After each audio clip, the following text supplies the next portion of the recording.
ओवैसी का प्लान आखिर किसका बनेगा काम? महाभारत में आज ये सवाल इसलिए क्योंकि बिहार के बाद बंगाल और यूपी में असदुद्दीन ओवैसी चुनावी मैदान में उतरने वाले हैं। क्या इसका सीधा फायदा बीजेपी को होगा? क्योंकि आज बीजेपी के सांसद साक्षी महाराज ने ओवैसी से कहा थैंक यू। और ये थैंक यू क्यों है? क्या ओवैसी के आने से बीजेपी को फायदा होगा? विपक्ष का कहना है कि यही बात तो हम बहुत पहले से कहते आए हैं, लेकिन ओवैसी खुद कहते हैं कि वो अपनी पिच पर खुद के लिए मैच खेल रहे हैं, किसी और के लिए नहीं। और आज हम इसीलिए महाभारत में सवाल पूछ रहे हैं कि ओवैसी के चुनावी मैदान में उतरने से आखिर किसको फायदा? इसी पर आज की महाभारत। पहले ये रिपोर्ट देखिए। ओवैसी का प्लान, किसका बनेगा काम? भाईजान की तैयारी, बंगाल यूपी की बारी। यूपी और बंगाल में ओवैसी बिगाड़ेंगे खेल। बिहार के बाद यूपी और बंगाल चुनाव लड़ने का ऐलान कर ओवैसी ने वो दांव खेला है जिससे कई सियासी समीकरण अब खतरे में है। बंगाल में दीदी और यूपी में कांग्रेस के लिए खबर चिंता बढ़ाने वाली है। लड़ेंगे, बंगाल लड़ेंगे। अगर अच्छा हमारे पार्टी के लोग लड़ने तैयार हैं बंगाल के, अगर वो कहेंगे कि सर लड़ना चाहिए और वो मजबूत हैं तो यकीनन हम फैसला लेंगे। यूपी तो लड़ेंगे 22 में, उसमें कोई पीछे हटने का सवाल ही नहीं है। ओवैसी के ऐलान पर चुटकी लेते हुए बीजेपी सांसद साक्षी महाराज ने कहा कि बिहार के बाद यूपी बंगाल में भी हमें फायदा होगा। ओवैसी जी जो आ गए हैं कल आजमगढ़ में, आज आजमगढ़ में कार्यक्रम कर रहे हैं। बड़ी मेहरबानी, उनको भगवान ताकत दे, ऊपर वाला खुदा उनका साथ दे। उन्होंने बिहार में भी हमारा सहयोग किया था, यूपी में भी करेंगे और बाद में पश्चिम बंगाल में भी करेंगे।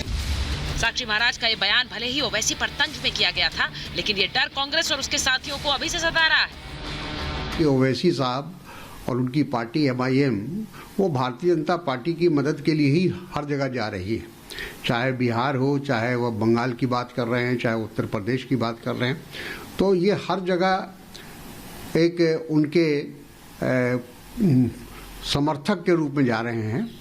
और जिसको कहते हैं मिली कुश्ती, वो मिली कुश्ती भारतीय जनता पार्टी के साथ उनकी है, अंडरस्टैंडिंग उनके साथ है और उनका एक ही उद्देश्य है कि भारतीय जनता पार्टी को जिताया जाए, सेकुलर पार्टी को हराया जाए। बिहार चुनाव में 5 सीटें जीतने वाली AIMIM की नजरें दूसरे राज्यों में भी मुस्लिम बहुल सीटों पर हैं और इसमें यूपी और बंगाल बेहद ही अहम है क्योंकि यूपी में मुस्लिम आबादी तकरीबन 19% है। ग्रामीण क्षेत्रों के मुकाबले शहरी क्षेत्रों में मुस्लिम वोटर ज्यादा है। शहरों में 32% जबकि ग्रामीण क्षेत्रों में 16% मुस्लिम मतदाता है, जबकि बंगाल में मुस्लिमों की आबादी 27% है। इन आंकड़ों से साफ है कि ओवैसी बिहार की तरह यूपी और बंगाल में भी कई सीटों पर वोटों का समीकरण बदल सकते हैं, लेकिन आंकड़ों के इस खेल से हर कोई सहमत नहीं। AIMIM का बंगाल में इतना खास वर्कर नहीं है। एक पार्टी को सक्सेस के लिए कुछ पार्टी वर्कर की जरूरत होता है, सिर्फ सेंटिमेंट से तो नहीं होता है। लेकिन मीम का तो अभी तक कोई वर्कर है ही नहीं इधर, तो फिर पता नहीं हो किसके भरोसा के ऊपर आकर के इलेक्शन लड़ने जा रहे हैं, उसको मालूम, अल्लाह को मालूम। साफ है बंगाल में ओवैसी को कई लोग बड़ा खतरा नहीं मानते, लेकिन देखना यह है कि ओवैसी का दांव क्या यूपी में फिट बैठेगा। यूपी और बंगाल में कई सीटों पर टक्कर कांटे की है और यही भाईजान के आने के बाद जीत और हार का खेल पलट सकती है। Bureau report, Republic Bharat. और आज महाभारत में मैं पूछ रही हूं ये सवाल कि यूपी बंगाल में ओवैसी के आने से किसे फायदा होगा, किसका फायदा? सवाल आज महाभारत में मैं पूछ रही हूं कि यूपी बंगाल में क्या मुस्लिम वोट काटेंगे ओवैसी? सवाल महाभारत में यह कि ओवैसी का प्लान क्या, किसका बनेगा काम? और सवाल यह भी कि बीजेपी की बी टीम कहलाते हैं या वो मजबूत विकल्प है या फिर विपक्ष है मजबूत विकल्प यूपी और बंगाल में। मेरे साथ जो मेहमान जुड़ रहे हैं उनका परिचय आपसे कराऊंगी। मेरे साथ बीजेपी के राष्ट्रीय प्रवक्ता गुरु प्रकाश जी जुड़ रहे हैं, मेरे साथ जुड़ रहे हैं राजनीतिक विश्लेषक प्रोफेसर संगीत रागी, मेरे साथ जुड़ रहे हैं वरिष्ठ पत्रकार अवधेश कुमार जी, मेरे साथ जुड़ रहे हैं मौलाना सईदुल कादरी, ओवैसी जी का पक्ष रखते हैं या MIM का पक्ष रखेंगे, अतुल सक्सेना समाजवादी पार्टी के नेता हैं, TMC के नेता नीरज राय मेरे साथ हैं और साथ ही राजनीतिक विश्लेषक प्रेम कुमार कांग्रेस का पक्ष रखेंगे। बहुत बहुत स्वागत है आप सभी का। लेकिन मैं शुरुआत कर रही हूं, एक बार साक्षी महाराज हमारे साथ जुड़ गए हैं और साक्षी जी से मैं पूछना चाहती हूं, साक्षी जी आज आपने थैंक यू क्यों बोला है ओवैसी साहब को? ये किस चीज के लिए थैंक यू था? हम भारतीय संस्कृति के पोषक हैं जी। कोई गलत रास्ता बताता है उसका भी हम लोग धन्यवाद करते हैं, धन्यवाद हमारी परंपरा में है। लेकिन जहां तक चुनाव का संबंध है जी, आप अच्छी तरह जानते हैं मोदी जी का महामंत्र है सबका साथ, सबका विकास, सबका विश्वास। तो हमने सबके विश्वास में मुसलमानों का भी पार्टी ने विश्वास जीता है। हाँ। और इसको नकारा नहीं जा सकता कि ओबीसी साहब का मुसलमानों में कद बढ़ता चला जा रहा है। तो जो मुसलमानों के नाम पर राजनीति करते थे, मुसलमानों को वोटर समझते थे, इंसान नहीं समझते थे, हाँ। चाहे सपा वाले हो, बसपा वाले हो, कांग्रेस हो, ममता हो, उनकी जमीन खसक गई है। तो इसमें किसी प्रकार का कोई संदेह नहीं है। लोकतंत्र में कहीं साक्षी जी, वो सारी पार्टियां जिनका आपने नाम लिया, जिनके नेताओं का नाम लिया, उनके नेता यहाँ मौजूद हैं, उनका पक्ष रखेंगे। लेकिन मुझे ये बताइए, आपने थैंक यू क्यों कहा? यानी आप सर्टिफिकेट दे रहे हैं ओवैसी जी को कि वो अब मुसलमान वोट के असली हकदार हैं क्या? नहीं, कोई भी लड़े, मुझे क्या पता, सबका मैं तो धन्यवाद करता हूँ। हाँ। अखिलेश और राहुल गांधी मिलकर लड़े तो मैंने धन्यवाद किया। माया और अखिलेश मिलकर लड़े तो मैंने धन्यवाद किया। कोई हाँ। मिलके सारी विपक्षी की पार्टियां मिलकर लड़े, मैं तो धन्यवाद करूंगा, मुझे क्या परेशानी है। इसका मतलब ये सारे विपक्ष ने मान लिया कि भारतीय जनता पार्टी इतनी बलवान हो चुकी है, इतनी हाँ। ताकतवर हो चुकी है सियासी तौर पे नहीं, एक मिनट कादरी जी मैं आपके पास आ रही हूँ। लेकिन साक्षी जी जब आप उन्हें थैंक यू बोलते हैं तो ऐसा संदेश जाता है कि आप और ओवैसी जी, यानी बीजेपी और ओवैसी जी साथ मिलकर चुनाव लड़ रहे हैं, और यही विपक्ष कहता है कि वो बी टीम है। जी, ओबीसी साहब तो हमारा चेहरा भी देखना नहीं चाहते। ओबीसी जी की मानसिकता को आप समझती हैं। हाँ। तो साथ कैसे हो सकता है? कई रहीम कैसे निभे केर वेर को संग, वो डोलत रसा अपने उनके फाट तंग। ऐसे आदमी के साथ हम लोगों का संग कैसे हो सकता है? लेकिन हम लोग तो सबको धन्यवाद करते हैं। सबसे पहले तो दुष्ट की आराधना करते हैं, वो दुख न दे इसलिए। वो अगर वो कहते हैं मैं अपना अलग सियासी पिच पर मैं अपना अलग मैच खेल रहा हूं, आप उन्हें थैंक यू बोलते हैं, संदेश ये जाता है, सारा विपक्ष आ जाता है ये कहने, देख लीजिए 60 गांठ। अच्छा खेले, अच्छा मैच खेले, अच्छी बात है, थैंक यू। अच्छा खेलेंगे, धन्यवाद करेंगे। क्रिकेट में जो अच्छा खेलता है लोग उससे धन्यवाद करते हैं कि नहीं करते हैं? जी, तो इसीलिए आपने धन्यवाद कहा है कि वो अच्छा खेल रहे हैं, वो अच्छा खेल रहे हैं। एक सेकंड नीरज जी 1 मिनट, वो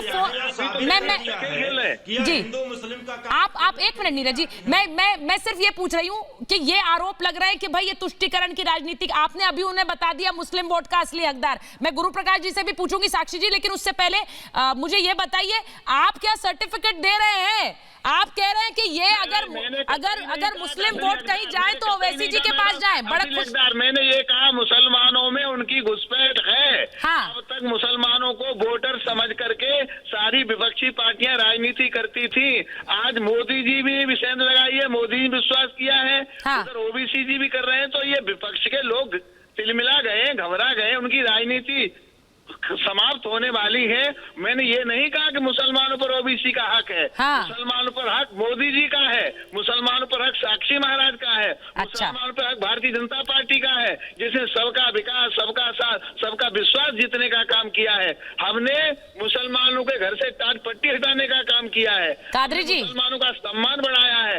हक हमारा है मुसलमानों के वोट पर। कादरी जी उन्होंने साथ थैंक यू भी बोल दिया और साथ में ये भी कह दिया कि मुसलमान तो हमसे ही भा रहे हैं, हमसे ही खुश हो रहे हैं। मैं इसको इस तरह से देखना नहीं चाहती हूं, लेकिन उन्होंने थैंक यू बोला है और थैंक यू बोला है ओवैसी जी को, तो यानी कि ओवैसी जी अच्छा काम कर रहे हैं। ये इस तरह से भी आप संदेश देखना चाहेंगे? देखिए, ये जो साक्षी महाराज जी हैं, ये क्या बात करते हैं वो उन्हीं को मालूम है। पूरा हिंदुस्तान जानता है इनकी किस तरह से बातचीत करते हैं। बात अब यहाँ पर ये है कि मुसलमानों के साथ में ना तो बीजेपी ना तो पहली कोई गवर्नमेंट्स ने कोई इंसाफ नहीं किया, जिसकी पूरी मिसाल थी Sachar committee, Ranganath commissioner Mishra committee, Mahmood al Hasan committee. तमाम ने ये बता दिया, इंडिकेटर्स बता दिया कि इनके साथ कुछ नहीं हुआ।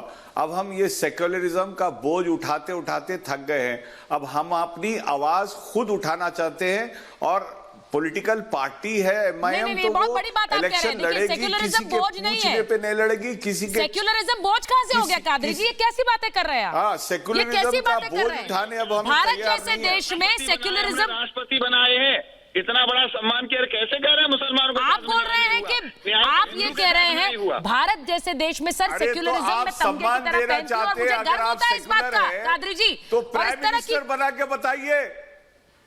कादरी जी मुझे बताइए, प्राइम मिनिस्टर बना के बताइए। एक नहीं एमपी सर, को नहीं जिताते एक और मिनट, बड़ी कादरी बड़ी जी, बातें कादरी करते जी, हैं। इसको एक इस स्तर MP पर को मत नहीं जाने है। दीजिए। ये ना मेरे लिए अच्छा है ना आपके लिए अच्छा है। मैं तो इसे तमगे की तरह पहनती हूँ सर, सेक्युलरिज्म को। क्या बात कर रहे हैं? और मैं चाहती हूँ साक्षी जी भी और आप भी दोनों इसे तमगे की तरह पहने। सेक्युलरिज्म सबकी जिम्मेदारी है। हिंदुस्तान सेक्युलर मुल्क है तो उसकी जिम्मेदारी सब पर है। सिर्फ मुसलमान ही सेक्युलरिज्म का बोझ क्यों उठाए? एक सेकंड, सब एक मिलकर सेकंड। उठाए, हर कोई मिलजुल कर रहे, तभी बात देखिए ये बात कहीं और जा रही है। कादरी जी बात कहीं और जा रही है। मैं ये जानना चाहती हूँ कि यूपी में, बंगाल में एआईएमआईएम के दखल से किसका खेल बन रहा है सर? किसका खेल बिगड़ रहा है? सवाल ये, इसी को लेकर आज मैं महाभारत कर रही हूँ। एमआईएम का सेकुलरिज्म का पाठ पढ़ा रहे हैं जी। मैडम, किसी का कादरी जी सेकुलरिज्म का पाठ पढ़ा रहे हैं। 2 करोड़ से 32 करोड़ हो गए हिंदुस्तान में, और पाकिस्तान में क्या हुआ? एक सेकंड कहाँ नहीं है? साक्षी जी मुझे बस ये बताइए। चले साक्षी जाइए, जी, आप इतनी याद आती है पाकिस्तान की आपको, तो आप चले जाइए ना। एक बार ये गुरु मेरा प्रकाश मुल्क जी है, को मैं लीजिए। अपने मुल्क की बात एक करूंगा। मिनट। पाकिस्तान की बात करना चाहते हो तो पाकिस्तान जाइए। नहीं दिखाई दे रहा, आपको यहाँ डर लग रहा है तो आप चले जाइए, हम क्यों चले जाएंगे?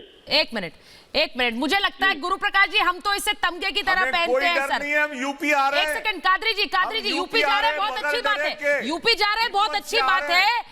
आप यूपी जा रहे हैं, एमआईएम यूपी जाए, बंगाल जाए, लेकिन मैं ये जानना चाहती हूँ कि सियासी पिच पर इस खेल के मायने क्या हैं? गुरु प्रकाश जी, मैं सेक्युलरिज्म की डिबेट में नहीं जाना चाहती हूँ, वो मैं तमगे की तरह पहनती हूँ और मैं जानती हूँ आप भी तमगे की तरह पहनते हैं।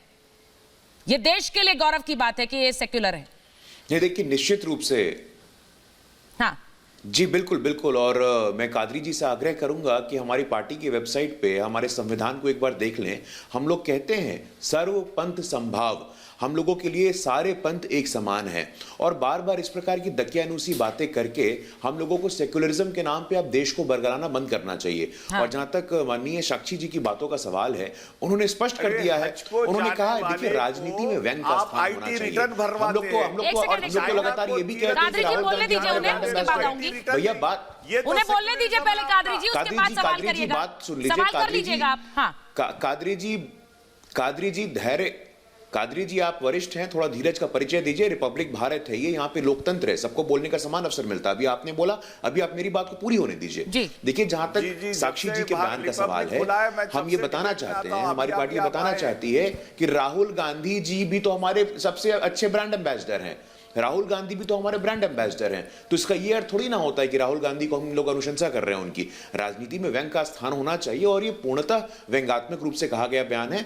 लोकतंत्र में सभी को चुनाव लड़ने का अधिकार है, तो चाहे ओवैसी जी हो या कोई भी हो। अभी बिहार में आए, बिहार में उन्होंने चुनाव लड़ा, बिहार में गठबंधन किया उपेंद्र कुशवाहा जी के साथ, बहुजन समाज पार्टी के साथ, और उनका एक परफॉर्मेंस रहा है। इसीलिए हम लोगों का सर्वपंथ संभाव में विश्वास है। और जहां तक साक्षी जी की बयान की बात है, उसको व्यंगात्मक दृष्टिकोण से देखने की आवश्यकता है। लेकिन बहुत से जी, गुरु प्रकाश जी, बहुत से लोग ये कहते हैं, और यहाँ पर प्रेम कुमार जी, अगर प्रेम कुमार जी मैं आपके पास आऊं, ये बार बार आरोप तो यही लगता है कि वो बी टीम है बीजेपी की, ये आरोप लगता है। और आज लोगों ने इसी को इस पक्ष में ही देखा कि उन्होंने थैंक यू इसीलिए बोला। साक्षी जी भी है हमारे साथ, पर गुरु प्रकाश जी ये बी टीम, साक्षी जी सही है। श्री गुरु प्रसाद जी मैडम जो कह रहे हैं वही सही है, मेरा अभिप्राय वही था। बी टीम का कोई मतलब नहीं है। हाँ, मुझे याद आ रहा है कि इमरान खान ने भी कहा था कि नरेंद्र मोदी जीत जाएं तो हम ऐसी कामना करते हैं। सर आई एम सॉरी, लेकिन इमरान खान ने क्या कहा था उसमें मुझे दिलचस्पी नहीं है। आपको प्रेम कुमार जी ने क्या कहा था उसमें मुझे दिलचस्पी है। आप गुरुमुखी जी प्रेम कुमार जी एक मिनट, नहीं, मैं आपको समय दूंगी प्रेम कुमार जी, लेकिन मेरी बात तो सुनिए सर। प्रेम कुमार जी क्या कहते हैं, मुझे उसमें दिलचस्पी है क्योंकि आप भारतीय हैं। इमरान खान क्या कहते हैं, मुझे उसमें कोई दिलचस्पी नहीं है, और मुझे नहीं जानना वो क्या कहते हैं। वो अपने देश को देख ले पहले, फिर यहाँ पर बयान दें। मंत्री के बारे में बोल रहे थे। नहीं सर प्लीज मुझे मत बताइए। वो अपने देश को देख ले, वहाँ जमहूरियत को देख ले, फिर कुछ बोले। तो ये मत बताइए हमें, पॉइंट्स लीजिए। आप इमरान खान को मत लाइए ना डिबेट में। स्टेटमेंट को मैं आपका बयान सुनूंगी। ने कहा था कि रिवर्स सर इमरान खान पहले अपना देश संभाल ले, फिर वो मोदी जी को कुछ कहे। और हम कि जो साक्षी महाराज जी जो बोल रहे हैं, हाँ, वो साक्षी महाराज की बात करिए आप। हाँ सुनिए, उसको वो भी उनके हिसाब से रिवर्स स्विंग ही है। हाँ। तो ये जो रिवर्स स्विंग का जो खेल खेल रहे हैं, अभी गुरुमूर्ति जी ने जो कहा, साक्षी महाराज जी ने कहा, उस हिसाब से तो उन्होंने कहा ही नहीं। साक्षी महाराज जी जो बोले उसका तो मतलब ही कुछ और था। साक्षी महाराज जी को तो अपने उन्नाव में बलात्कार पीड़िता के घर जाना अच्छा नहीं लगता है। ये दुष्ट आत्मा की तारीफ करते हैं। अभी एक सेकंड हम तमाम आत्माओं की तारीफ करते हैं, ये दुष्ट आत्मा जो बलात्कारी होता है उसकी भी ये तारीफ करते हैं। ये साक्षी महाराज जी। एक मिनट नीरज राय जी, मैं आ रही हूँ आपके पास। नीरज राय जी देखिए, हम लोग थोड़ा सा मुद्दे से भटक रहे हैं। मैं पूछ ये रही हूँ कि ओवैसी जी, इनको संभालिए, इनको वही याद है और कुछ नहीं याद है। हाँ साक्षी जी बोलिए, कौन सी पार्टी के हैं ये? साक्षी जी ये कांग्रेस का पक्ष रख रहे हैं प्रेम कुमार जी। एक सेकंड प्रेम कुमार जी सांसद हैं। पीड़िता बलात्कार एक सेकंड प्रेम कुमार जी, मैं नीरज राय जी के पास जा रही हूँ। बहस करो हमारे पास आकर के, इसे चिल्लाने से काम नहीं चलता है। हाँ, मैं नीरज राय जी आपसे पूछ रही हूँ, एक मिनट। साक्षी जी का कहना सीधा ये है, साक्षी जी आपने नीरज जी आपने सुना, साक्षी महाराज ये कह रहे हैं कि जिस तरह से विपक्ष भाग गया, विपक्ष भाग खड़ा हुआ है, तो ऐसे एक साथ आ गया। अब पश्चिम बंगाल में भी वही हो रहा है, सब साथ आ जाओ ममता जी के, वरना कहीं हार ना हो जाए। और इसीलिए ओवैसी के आने से वो कह रहे हैं और ये भागम भाग बढ़ेगी। बताइए नीरज जी। बिल्कुल, देखिए एकदम मुद्दा पे बात करूंगा, अलग हट के बात नहीं करूंगा। जी। साक्षी महाराज जी का जो बयान है, या तो यह साबित करें ये पार्टी का बयान है या साक्षी महाराज के व्यक्तिगत बयान है, क्योंकि साक्षी महाराज जी एक जनप्रतिनिधि भी हैं और भारत के संविधान के हिसाब से अगर देखा जाए तो जो ये बातें बोल रहे हैं, कभी 2 करोड़ से 32 करोड़ की बात करते हैं या कभी मानसिक दिवालियापन का परिचय हुए अनाप शनाप बयानबाजी करते हैं। दूसरी बात आइए, अभी गुरु प्रकाश जी ने कहा है कि हमारी पार्टी इन सब चीजों पर विश्वास नहीं करती है, सब सर्वधर्म सद्भाव की हम बात करते हैं। लेकिन गुरु प्रकाश जी क्या आप बताएंगे कि जो इनके बयान है उस बयान पे पार्टी क्या कार्रवाई करती है? या तो मोदी जी 130 करोड़ जनता भारतवासी बोलना बंद कर दें या इनके ऊपर कार्रवाई। भाई एक मिनट, मुझे लगता है महाभारत में जब आप लोग अलग अलग पार्टियों से, अलग अलग सियासी दलों से अपना पक्ष रख रहे हैं, तो मुझे लगता है ये तो सबसे बड़ा परिचय है इस बात का कि यहाँ हर कोई बोलेगा। एक मिनट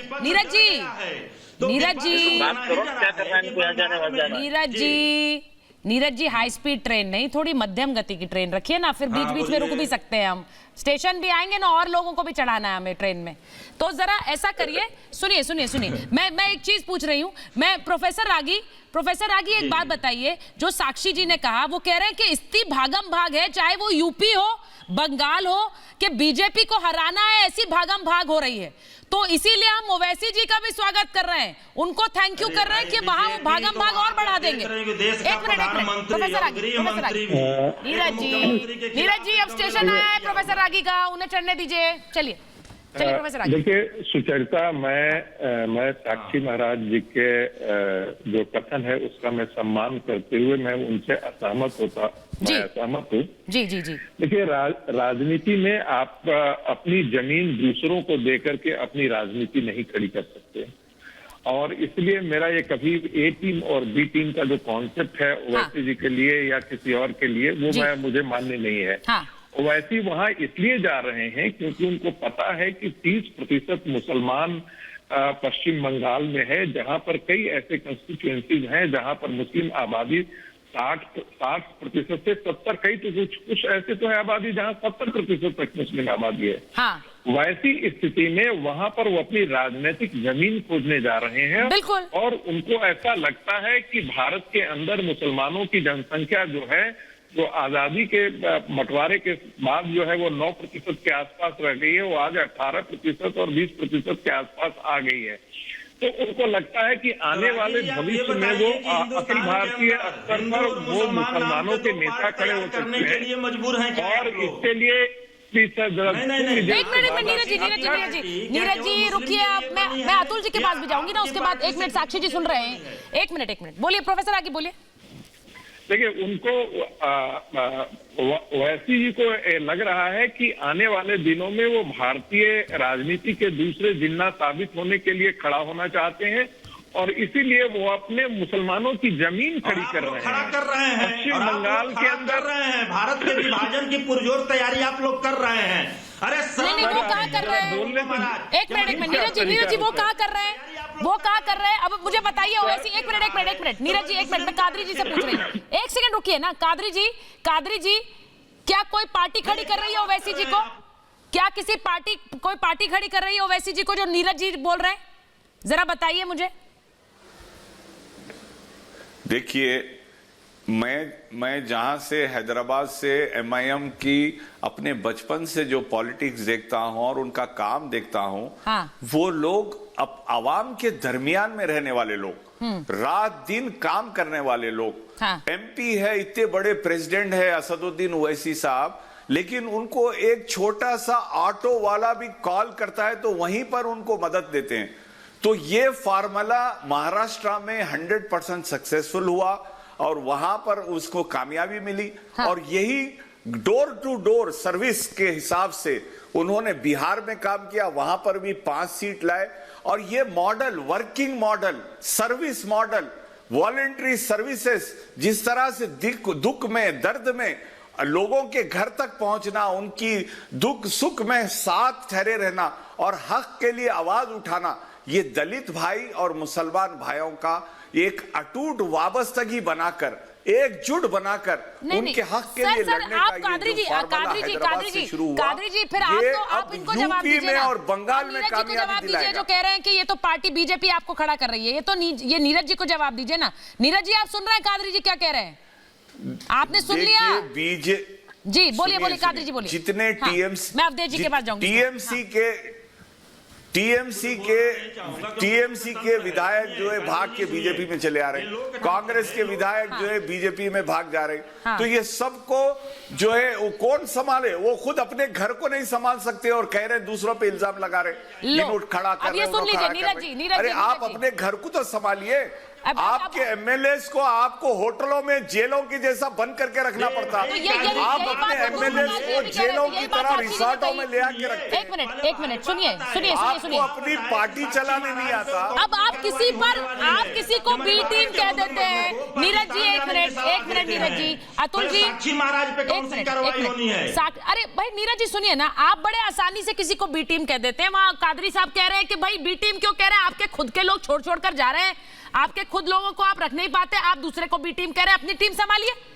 बी टीम नहीं, अपनी टीम। इसका सवाल कहां सर, बी टीम नहीं, अपनी टीम संभालिए। आप ये कह रहे हैं माला दूसरे को पहना दे रही है और कह रही है कि मैं बोल रहा हूं, मुझे जवाब तो देने ही नहीं दे रही है। नहीं तो बोलिए ना, बोलिए लेकिन मध्यम गति। बोलिए नीरज जी जवाब। मैंने ये कहा कि भारत के अंदर भारत के अंदर किसी भी पार्टी को चुनाव लड़ने से मनाही नहीं है। हाँ। लेकिन साक्षी महाराज की तरह विक्षिप्त मानसिकता वाले व्यक्ति अगर ये कहते हैं हाँ। कि नहीं अब थैंक यू मुस्लिम का वोट पोलराइज करेंगे, तो साक्षी महाराज से निवेदन है कि अब भारत की जनता को बंटवारा वाला सलाह न दें। हाँ। हिंदू और मुसलमान हिंदुस्तान में भाई भाई हैं और भाई भाई ही रहने दिया जाए। हाँ। आप वोट लीजिए। मोदी जी क्या वोट गिन कर लिए थे क्या कि केवल हम हिंदू का वोट पा रहे हैं कि मुस्लिम का वोट नहीं पाए हैं? हाँ। हम वोट मांगते हैं तो सबसे मांगते हैं, आपको छोड़ देते हैं कि आप जाइए। मैडम अब साक्षी जी बोलिए, फिर मैं अतुल जी के पास जा रही हूँ। अतुल जी को लीजिए। नीरज जी आपके सब में विक्षिप्त हूँ तो आप और आपकी नेता, आपके पार्टी का बड़े से बड़ा नेता मेरे सामने आके चुनाव लड़ रहे और मैं चुनाव हार गया तो राजनीति छोड़ दूंगा। ये देखिए ममता लड़ ले, आप लड़ लो। चैलेंज कर रहे हैं वो, साक्षी जी चैलेंज कर रहे हैं आपको। नीरज जी खुला चैलेंज है आपको। देखिए मैं भी हूँ यहीं से, तो पता है मुझे। परिवार को आप संभाल नहीं पा रहे, आप समाप्त होने वाले। नहीं बात नहीं, इतना हम नहीं होता है। गलत बयानबाजी करेंगे। एक सेकंड, आप देख लीजिए। एक मिनट रुक जाइए। को कुछ कह दीजिए। बंगाल में भारतीय जनता पार्टी की सरकार बनने से दुनिया की कोई ताकत रोक नहीं। अब आप जवाब दीजिए। सुनिए अतुल जी के पास में जा रही हूँ। एक मिनट नीरज जी आपने बात कर ली। अब मैं अतुल जी के पास एक बार जाऊँ, अतुल जी और अवधेश कुमार जी के पास जाऊंगी। साक्षी महाराज कह रहे हैं, खुलकर कह रहे हैं मेरे सामने चुनाव लड़ा लीजिए। बंगाल में तो नहीं बनेगी दीदी की सरकार। अब यूपी में क्या होगा अतुल जी? यूपी में क्या होगा? वहां पर भी ओवैसी चल पड़े हैं, वहां पर भी बीजेपी दांव ठोक रही है। सुचारिता जी, सबसे पहले तो मैं ये कहना चाहता हूं कि साक्षी महाराज हैं ये प्रशंसा के पात्र हैं, क्योंकि ये एक संत हैं और इसलिए सच बोलते हैं। हालांकि इनके बयान से भाजपा की किरकिरी होती है, उससे साक्षी जी को फर्क नहीं पड़ता है। साक्षी जी ने ओबीसी जी का धन्यवाद दिया है, हाँ। क्योंकि वो जानते हैं कि ओबीसी एएमआईएम पार्टी जो है वो बीजेपी की बी टीम है। उन्होंने धन्यवाद दिया है, उसमें कोई गलत नहीं करा है। ये गलत है, ये साक्षी जी जवाब दीजिए, साक्षी जी जवाब दीजिए, एक मिनट, साक्षी जी जवाब दे रहे हैं। वो बी टीम नहीं है, उनकी अपनी पार्टी है। लोकतंत्र में कन्याकुमारी से कश्मीर तक कोई भी दल लड़ सकता है, तो कहीं रोक नहीं है ओबीसी को। ओबीसी लड़े, आप लड़े, वेलकम, सबका स्वागत है, हमें क्या परेशानी है? आप कैसे ओबीसी को बी टीम बना सकते हैं? स्वागत कर रहे हैं कि उत्तर प्रदेश में आपका स्वागत है, आप आइए। आपने बिहार में जिस तरीके से मदद करी और बीजेपी की मदद करी, आप आइए जाकर के। नहीं, अतुल जी, अब ये तो गलत है। अतुल जी क्यों परेशान हो? बंगाल में कितने हो जाओ, यूपी में कितने हो जाओ, हम तो ये मोदी है। अतुल जी वो कह रहे हैं आप इकट्ठा हो जाइए, आप एक बार फिर यूपी में 2 लड़कों को साइकिल पर बिठाकर इकट्ठा करिए, वो ये कह रहे हैं। वो कह रहे हैं कि आप फिर से साइकिल पर बिठाइए और दलों को बिठाइए, उससे कोई उन्हें गुरेज नहीं है। कर रहे हैं, वो साइकिल पर बिठाने की जरूरत ही इसलिए पड़ रही है। जमीन खिसकने का डर साक्षी जी को है, भाजपा को है। साइकिल पर बिठाने की जरूरत ही आपको इसलिए पड़ रही है भाई। आपने देखा ना राजस्थान में क्या हुआ, मध्य प्रदेश में क्या हुआ, छत्तीसगढ़ में क्या हुआ, जमीन कहाँ किसकी खिसकी, भाजपा की किसकी। अवधेश जी, अवधेश जी, अतुल जी, जब से देश आजाद हुआ है तब से आज तक उतना वोट किसी को नहीं मिला जितना मुझे मिला है उन्नाव में।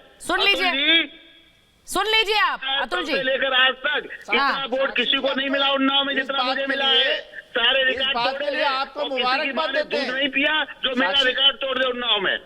आप मुझे एक बात बता दीजिए अवधेश जी, आपको बधाई देते हैं। एक सेकंड भाई, साक्षी जी तो खुला चैलेंज दे रहे हैं। वो कह रहे हैं मुझे जितने वोट पड़े इतने किसी को नहीं पड़े, लेकिन एक मिनट सुनिए ना, एक मिनट अतुल जी, जो भागम भाग विपक्ष में हो रही है वही बंगाल में है, वही यूपी में।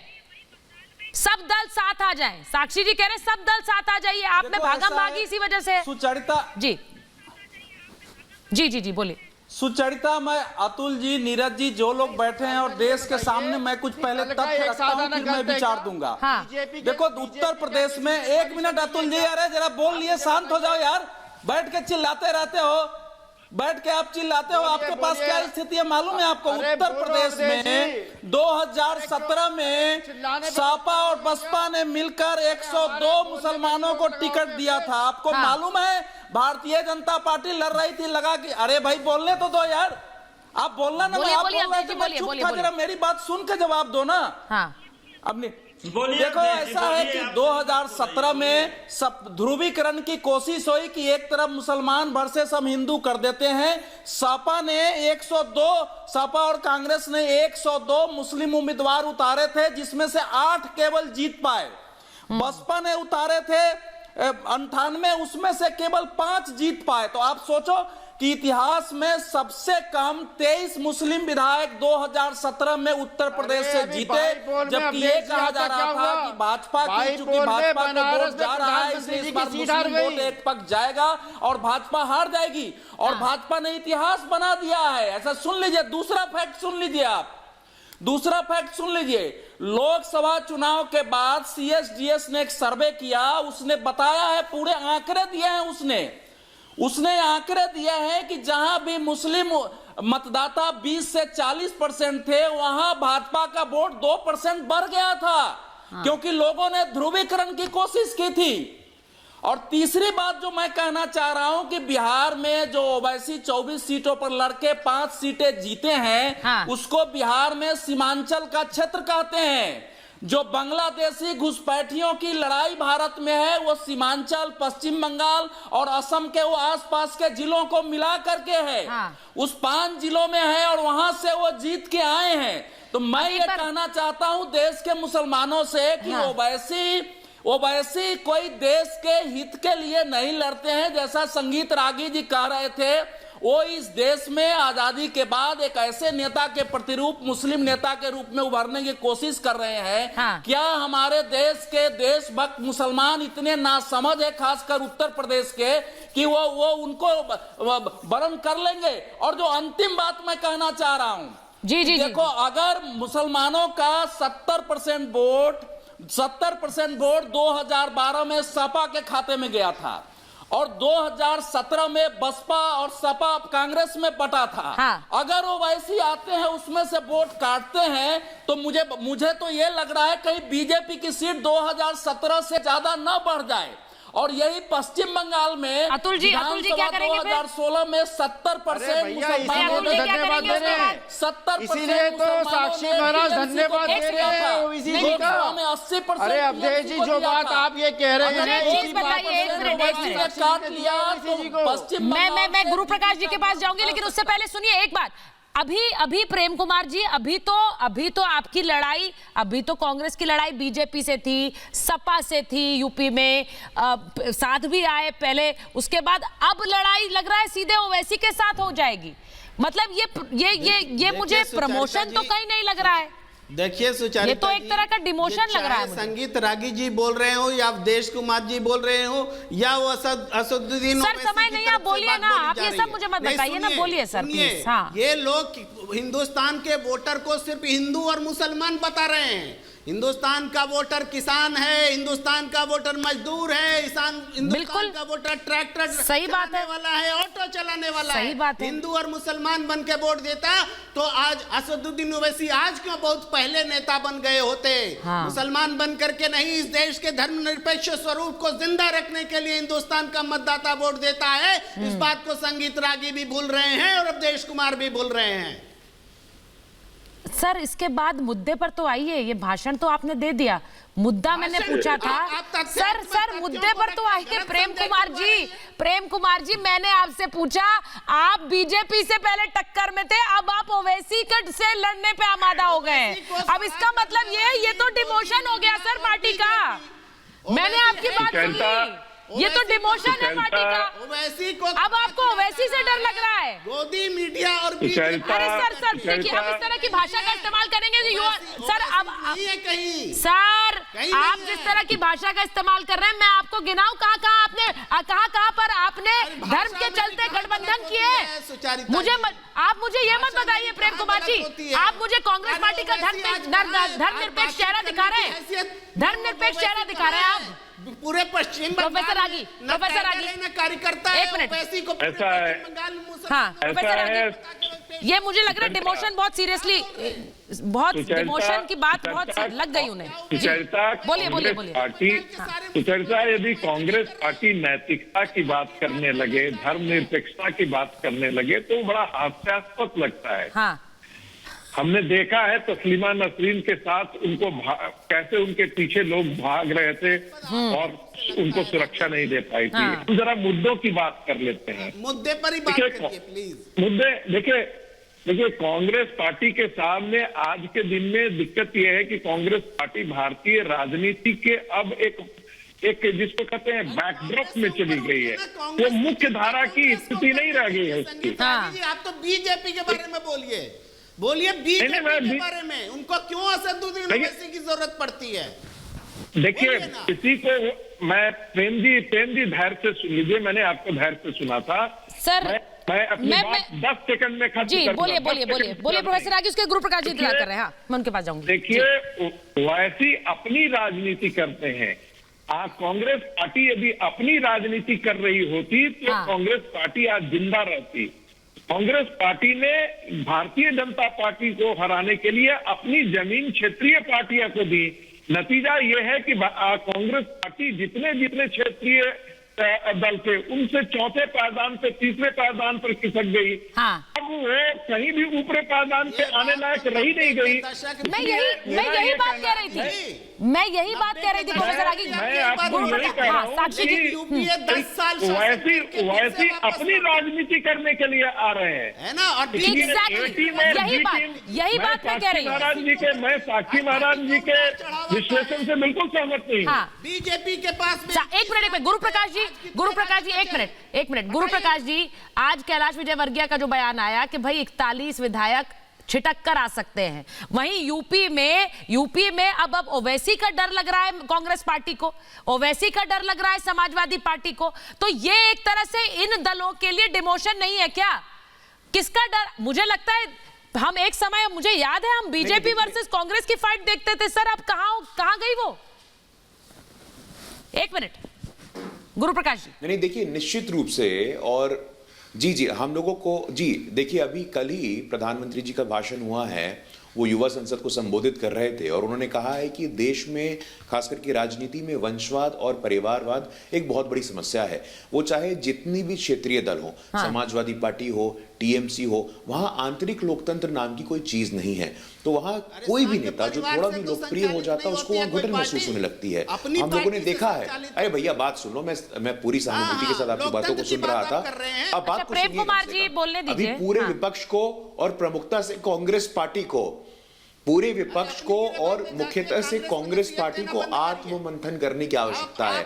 आप लोग नेतृत्व विहीन हो गए हो, कल्पना विहीन हो गए हो, मुद्दा विहीन हो गए हो, आपके पास कोई मुद्दा नहीं है, आप लोग इशूलेस हो गए हैं। जब तक जनता के समक्ष आप लोग जाएंगे नहीं, आपके पार्टी का स्थापना दिवस होता है, आपके राहुल गांधी जी गायब हो जाते हैं। देखिए, साक्षी महाराज जी सम्मानित सांसद हैं, रिकॉर्ड मतों से जीत करके आए हैं। उन्नाव के लोगों ने उनको जनादेश दिया है, आशीर्वाद दिया है। आप लोग उनके सामने कोई स्टैंडिंग रखते नहीं हो। वही बात है, माननीय साक्षी जी खुली चुनौती दे रहे हैं आप लोग को। आप लोग को हिम्मत है तो जाओ उन्नाव में चुनाव लड़ो उनके खिलाफ। साक्षी जी आप तो खुला चैलेंज दे रहे हैं। अपने नेतृत्व पे इतना भरोसा है, जमानत। हाँ साक्षी मैडम, जब से देश आजाद हुआ है तब से लेकर आज तक इतना वोट किसी को नहीं मिला। ये मेरे रिकॉर्ड को कोई तोड़ नहीं सकता। और ये लोकतंत्र की प्रेम कुमार बात कर रहे हैं, माँ बेटे की पार्टी, एक परिवार की पार्टी, वहाँ से तो बाहर निकल नहीं सकते। ये किसको लोकतंत्र का बात बढ़ा रहे हैं? लोकतंत्र पार्टी है केवल भारतीय जनता पार्टी।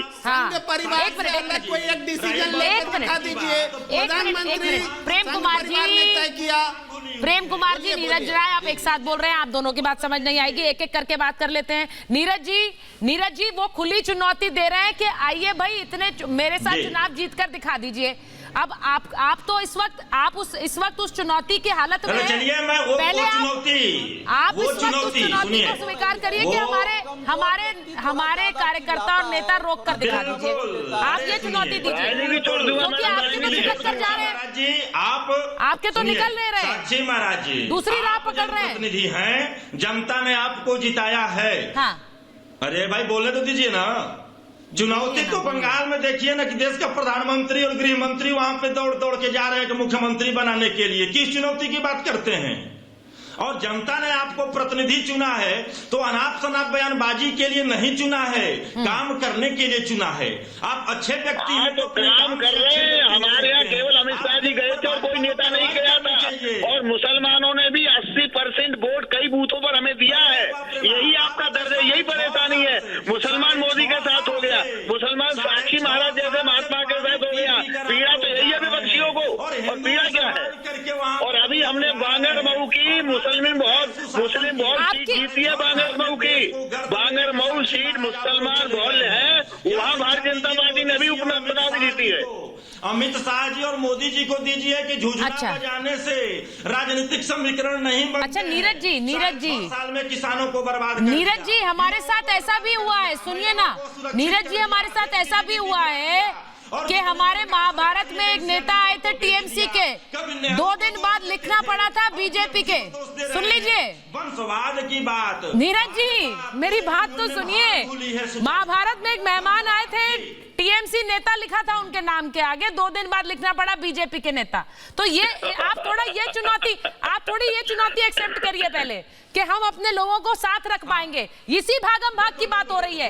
आपको क्यों डर लग रहा है ओवैसी लड़े बंगाल में? आपको क्या, आपकी तो सत्ता बरकरार है ना, आप यही कह रहे हैं। तो सुनिए भाई, पता नहीं मैडम क्या सुनिए, लाइन में लगे हो, समझदार आदमी है। देखिए राजनीति में कोई मतलब पार्टी आखिरी नहीं होती है, न ही कोई राजनीति में आखिरी शब्द होता है। अगर टीएमसी के नेता का बीजेपी लिखा है तो बीजेपी के भी नेताओं का टीएमसी लिखा हुआ। सुजाता मंडल टीएमसी नेता हो गई है और आप ही के सर गुड, आपने एक नाम गिनाया सर।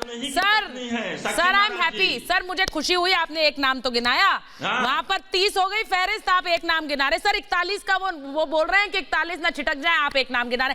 बात वो नहीं है नीरज जी, रुक जाइए नीरज जी, बात वो नहीं है। मोदी जी जो बात ये इनके नेता हो गए हैं, नीरज जी लोकसभा चुनाव से पहले बोलते थे कि 45 लोग आ जाएंगे। अरे सर तो अच्छी बात है ना जाए, आपके लिए अच्छी बात है। आप बाद में बताइएगा कहाँ गए हमारे तो नेता हमारे साथ है। एक मिनट नीरज जी अच्छी बात है। मैं एक बार अतुल जी के पास जाऊं, बहुत देर से इंतजार कर रहे हैं। अतुल जी एक बात बताइए, आप इनको क्या फर्क पड़ रहा है? ओवैसी आए ना आए, बीजेपी आए ना आए, आपको तो पता है ना आपकी सत्ता बरकरार है, आपको पता है ना समाजवादी पार्टी आने वाली है भाई, तो फिर क्या फर्क पड़ता है आपको?